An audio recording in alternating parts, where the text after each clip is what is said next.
Seems countries worldwide are distancing themselves from the US and Trump, who've been running amok lately. That's right. Was the trigger for this the altercation during the meeting with President Zelensky? No doubt, that incident is one reason for the departure from America. On February 28, 2025, he made a series of awful remarks to Zelensky during their meeting. He said, "You don't have the cards." This essentially means Ukraine can't dictate terms to Russia, a statement implying they're not in a position to negotiate. It certainly drew a lot of attention. Also, Trump told Zelensky that he was gambling on World War III, berating him in front of the press, and then announced an immediate halt to military aid for Ukraine. These events rapidly eroded European countries' trust in the United States. I see. The meeting seems to have significantly damaged Trump's image. Indeed, Trump has also declared blanket tariffs on Canadian imports, started calling Canada the 51st state of America, and is making enemies left and right. That's true. Come to think of it, isn't he making too many problematic statements about Canada?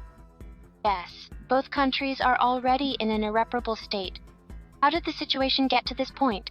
Specifically, what kind of conflicts are occurring?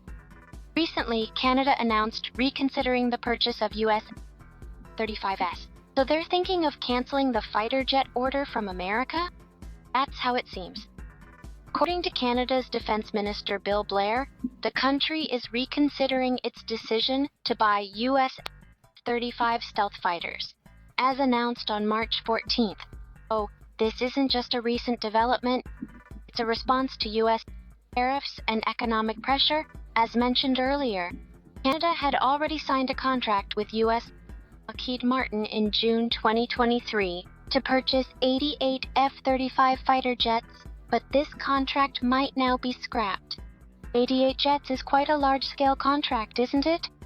Indeed, the amount is $19 billion, about 2.8237 trillion yen. They might cancel it due to Trump's controversial statements? That's correct. Canada's now more likely to seek alternatives to US-made aircraft. They're seriously considering moving away from American products. Well, that's the result of Trump's actions. Blair's Defense Department is also discussing with the military what's best for Canada's overall interests and national defense. The Air Force needed fighters, but we're exploring other options too. Basically, we're deciding whether to make all our fighters F-35s or not. See, will Canada actually cancel its F-35 purchase from the US?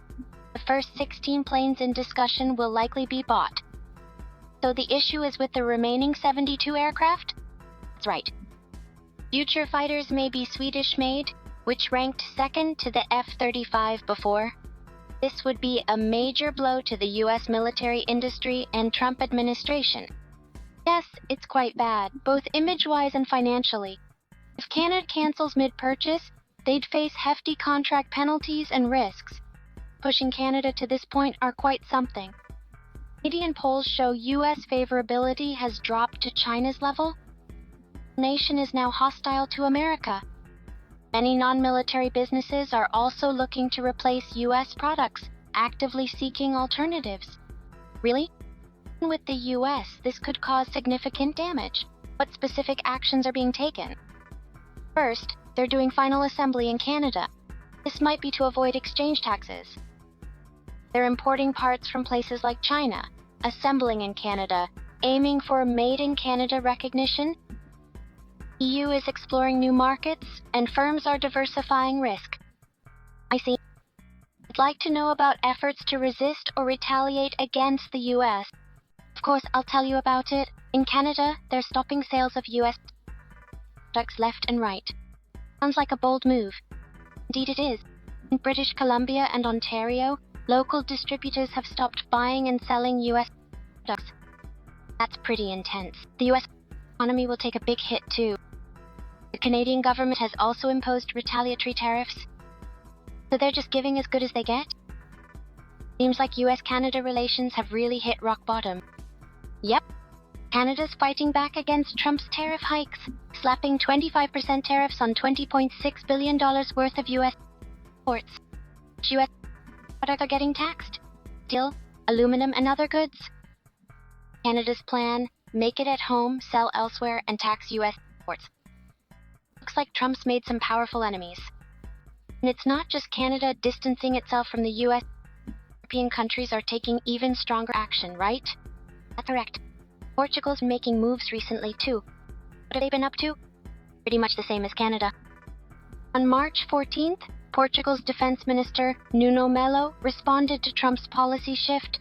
The company announced that it may replace its upgraded American-made F-16 fighter jets with European fighter aircraft instead of the F. From the timing to the content of the announcement, it's completely the same as Canada. The only slight difference is the trigger. Canada is taking action in response to the hostile rhetoric of President Trump. Portugal's move seems to be in response to President Trump's unpredictable policies and his leaning towards Russia. Unpredictable policies indeed. Certainly there may be such fears in America today. U.S. Department of Defense has also touched on that point. They added that our allies, who have acted predictably for 20 years, may impose limits on the use, maintenance, parts, and everything related to air operations. Indeed, if you buy the F-35, they might suddenly say they will no longer provide repair parts, or that they won't do maintenance, things like that. Portugal is trying to stop buying the F-35 to avoid such risks. I see. And other European countries are showing similar moves. Right. Germany has already expressed a negative view on purchasing the F-35, and the European Commission has stated that countries should purchase European equipment as much as possible. Unless the American military industry changes something, its global market share will likely keep decreasing, even though they practically monopolized that market. Moreover, the defense industry is vast, employing many Americans and having wide-reaching influence. If Canada and Europe stop buying U.S. fighters, could it cause massive unemployment in America? That's the idea. Trump might be doing even crazier things than we imagine. Many countries are trying to switch from American weapons. But I wonder, where will Canada and Portugal buy weapons next? Sweden is getting attention for that. Oh, wasn't Sweden mentioned earlier in the explanation? Right. Canada's moving from F-35s to Swedish weapons, and Europe might follow. Sorry to ask, but are Swedish weapons really that powerful? I have that image compared to American ones. Honestly, they're quite powerful. Weapon Fighter and Gotland submarine are prime examples. Have pretty intimidating names. Their capabilities like Weapon, developed since the 80s, is a multi-role fighter for various missions, from recon to ground attack and air-to-air combat. It excels in electronic warfare, needs minimal prep for takeoff, and can refuel in just 10 minutes. That's impressive. Even this brief explanation shows it's a powerful weapon. About the Gotland submarine? Special equipment makes it quiet, hard to detect, and able to stay submerged for long periods. How long can it stay underwater? It can reportedly stay submerged for 3 weeks straight. Now, I didn't know it had that much endurance. It's incredible. If you enjoyed this video, please subscribe to our channel.